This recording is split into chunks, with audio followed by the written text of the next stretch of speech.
Hey everybody, welcome back to the channel. Thanks so much for stopping by and welcome to a very sunny Okinawa. On Monday I did some landscape photography, so let's go back in time and see what I got up to.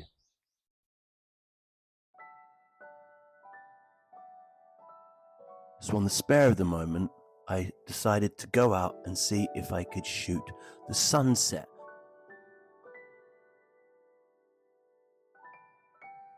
Here we passed the beautiful Zampa beach, which I often come to with my kids. Now, I haven't done any landscape photography for ages, so I grabbed my Nikon Z8, my 24-70 f4, my 50 f1.8, and my Sigma 150mm 2.8 macro, just to see what I could get. Now, the place I went to is a lighthouse about 7 minutes drive from my house. So it's nice and close and very convenient, and I do go here from time to time for landscape photography, as it is a very picturesque location with a beautiful lighthouse. So I walked up to the lighthouse. There weren't so many people about, stopping every now and again to take photos of flowers. And here is a statue of a famous Okinawan traveler stroke trader, I believe, from about 400 years ago. I think he was the first Okinawan to start importing en masse spicy cup noodles from Korea. This time of year, Okinawa is full of these beautiful wild lilies that pop up for about a few weeks every May time. There are some. So I think I took some photos of the lilies, but obviously nothing special because I haven't edited them. This was about a month ago, so I won't share any of them because obviously I didn't think they were particularly good. There's the lighthouse. At this point, I looked at an app online earlier in the day to see how good the sunset was going to be, and it said fair. So I thought, well, let's chance it. And luckily, the app was incorrect because, as you'll see later, the sunset was definitely more than fair, I would think. Someone flying a drone there as I approach the place where I'm going to be taking photos. I have taken photos from this location a number of times before. It was nice and quiet that night, not many people about, so I could just go and do my own thing for an hour and a half. Very fun, very relaxing, and very lucky to live near this beautiful place. There's the lighthouse. That's me setting up the camera. So it's still probably half an hour before sunset at this point. So I'm just setting up. This is one of the few times that I ever use a tripod, and I've straddled it there over the fence thing to get a solid foundation. And I'm probably starting with my 24-70. I did mix it up a little bit, but most of the shots I took were with the 24-70 f4. Unfortunately, there was very little movement in the waves. I always like to get some movement in the waves, but there wasn't, and that does make a far more dramatic scene. The last few times I've been there, and I did in this occasion as well, I tried to get the lighthouse when the light was directed at me to see if I could get any possible sun stars. The final result that I did get does have a sun star. It's not a typical sun star, but I did quite like how it ended up. So now you can see the sky has changed as the sun was setting. Now, it's very rare that you get the sun touching the sea like that. There is a word for it. There's usually clouds that obscure that view. So I didn't get quite the shot I wanted. I wanted really a sun star from the sun hitting the water and on the lighthouse at the same time. And I didn't quite get that, but it was a beautiful night. And I was waiting for that light. The light shines twice, sort of every 25-30 seconds, so you've got to time it right. At this point, I know the sky is going to keep changing, so I'm just playing around with settings, seeing what I can get.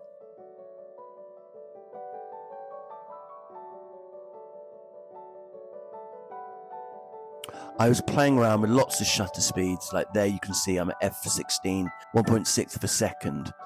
I was using a 2-second timer because I don't have a release. And I knew that as it got darker, I was going to try and do some long exposures. I've done those before from this location, and I like how it looks. I zoom in just to check that I am properly focused because it was so dark. I was switching between manual focus and autofocus here because it was so dark.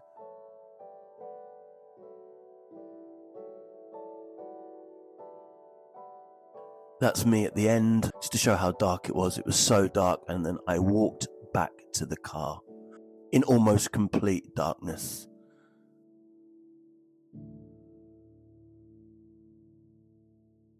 There's the lighthouse, and there's the route back to the car park.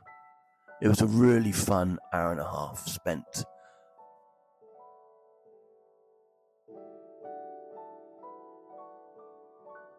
So here's a look at some of the photos.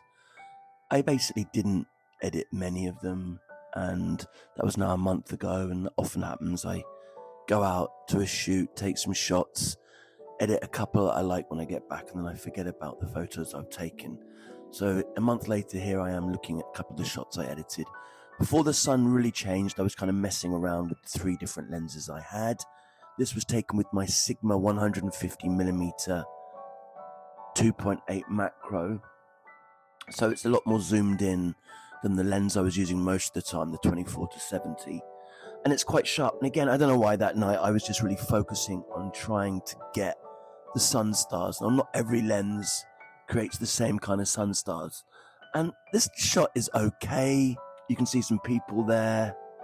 There is a bit of a sun star, but I've now noticed, complete schoolboy error, I did a linear gradient for the bottom third of the picture to brighten the rocks, and as you can see on the lighthouse, I didn't go back and undo the brightness on the lighthouse. So maybe you wouldn't notice if I hadn't seen it, but I can see it. It's a horrible edit. The top half of the lighthouse is dark, the bottom half is light. So I didn't even notice that when I first did it. A month later, I now notice it. So yeah, it's a fail. But anyway, you can see what I was trying to do. If I re-edit it, I could make the whole of the lighthouse darker and just keep the rocks bright. But yeah, it's quite a nice lens that. I'll do a review about that lens. I've been using it for a couple of months now. It's quite versatile.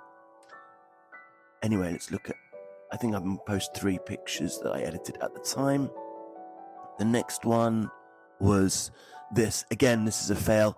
I tried to get a sun star from the sun hitting the sea and the sun star from the lighthouse. The sun star from the lighthouse is nice, the sky is nice, but I don't really like how the sun looks hitting the sea. Now, of course, that's really difficult to get a perfect sun star from both. So I probably shouldn't have really focused on that. But anyway, it's now looking back at it, I don't particularly like it. Although, if you look at just the sky and the lighthouse, it's probably an okay shot. But I think actually how the sun looks detracts from this shot. And then the third shot I did kind of like, and this was a long exposure f/16, and this was 90 seconds. So I could really blur out the sea because there was no wave action, as I said. Now, someone asked me when I posted this online, how did I manage to get the fisherman still? There's a fisherman at the end of the rocks there. I didn't do anything special. That was genuinely 90 minutes. He obviously didn't move, so I was kind of lucky. The sun star isn't exact, but I kind of like how it came out, and there's a little bit of lens flare there. I don't think it detracts from the picture. This was all natural. That's exactly how the sun looked, and that's how the clouds looked after 90 seconds. So it's a natural shot. Someone stated that it looks like AI. It isn't AI. That's just how it looked after 90 seconds. That was at 70mm f/16. Now, one thing of interest, I posted that final shot on Flickr, and it did way better than I thought. And actually, if I go into my all-time stats, that is my most liked picture on Flickr.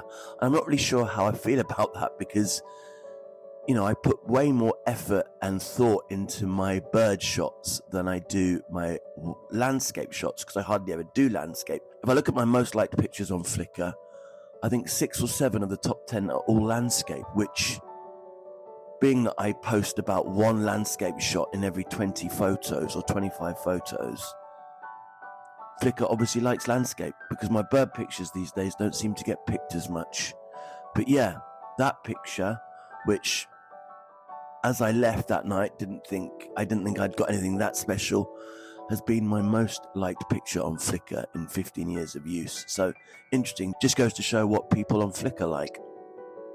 Anyway, I hope you found this video fun, not too boring. And if you're new here, please consider subscribing. Anyway, take care and I'll see you on the next one. Bye guys, bye.